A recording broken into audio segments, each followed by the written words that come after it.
नमस्कार मैत्रिणींनो, तर आता आपल्याला स्लीव्ज कटिंग पाहिजे आहे. स्लीव्ज कटिंगचा व्हिडिओ बनवत आहे मी. तर हे पहा, आपण कालच्या व्हिडिओमध्ये मी दाखवलेलं कटोरी कटिंगचं माप आहे. तर आपल्याला याची शोल्डर पट्टी लागणार आहे. या स्लीव्जचं माप टाकण्यासाठी आपल्याला मुंडा खोली मोजून घ्यावी लागते. आणि पेपर पहा, मी डबल फोल्ड पेपर घेतलेला आहे. बंद बाजू माझ्या साईडला घेतलेली आहे. आणि आपण आता शोल्डर पट्टी म्हणजे मुंडा खोली मोजून घेणार आहोत. तर आपली मुंडा खोली आहे 6 इंच. तर आपल्याला आता 6 इंच बंद साईड आपल्याकडे करून टाकायचं आहे. 6 इंच आणि 6 इंच मध्ये आपल्याला पाऊण प्लस करायचं आहे. म्हणजे 1 इंचला थोडंसं कमी, पाऊण इंच आपण प्लस केलेलं आहे.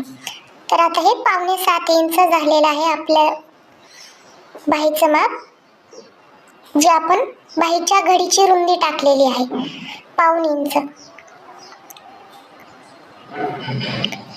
तर आपल्याला बाहीची लांबी टाकायची आहे. आता बाहीची लांबी आहे 9 इंच.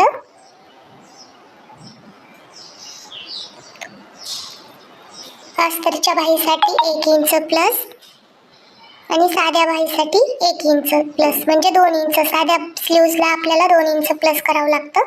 तर आपल्याला 1.25 इंचावर रेष ओढून घ्यायची आहे. म्हणजेच 6 इंच बाही लांबीची रुंदी, बाहीची रुंदी आणि 1.25 इंच प्लस 7.25 इंचावर तिन्ही पण डॉट लावून घ्यायचे आहेत. एक अस्तरसाठी 1 प्लसचा, साध्या ब्लाऊजसाठी 1 प्लसचा.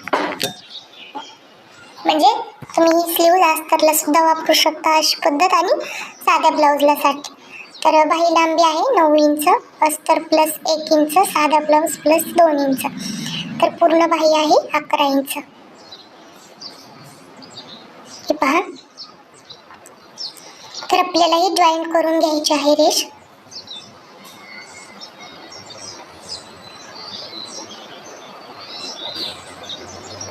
आतल्या साईडला आपल्याला डॉट लावून घ्यायचा आहे, जो खुल्या साईडला आहे. त्याच्यानंतर आणखीन आतल्या साईडला 1.5 इंच तुम्ही पाहू शकता.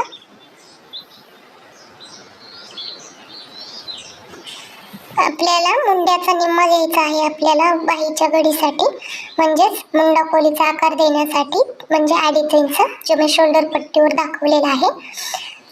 आपल्याला 2.5 इंचावर डॉट लावून घ्यायचा आहे मुंडा खोलीचा आकार देण्यासाठी. आणि आपल्याला त्याच्यावरूनच उत्तळ आकार द्यायचा आहे, म्हणजे बॅक साईडला असतो तो. आणि 1/2 इंच अलीकडल्या साईडला घेऊन खोलगट आकार जो पुढच्या साईडला असतो,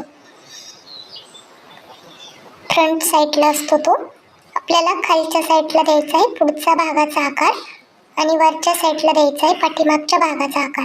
तर आपल्याला दोन्ही आकार दिलेले आहेत. तर खूप छान आकार आले आहेत.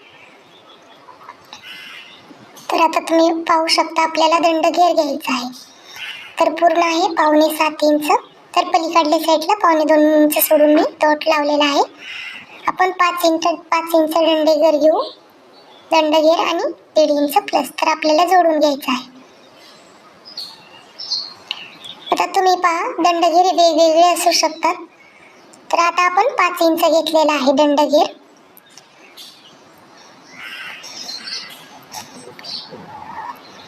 मी 4 इंच एक आणि 4.5 इंच वर एक डॉट केलेला आहे. म्हणजे स्लीव्जला किती 7चं माप असेल छातीचं, तर त्याला 2-3 दंडघेर येऊ शकतात आपल्या आवडीनुसार किंवा तब्येतीनुसार.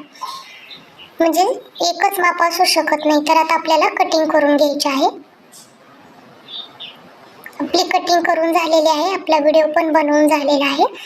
तर तुम्ही पाहू शकता स्लीव्जची कटिंग किती छान आलेली आहे. व्हिडिओ आवडला तर चॅनल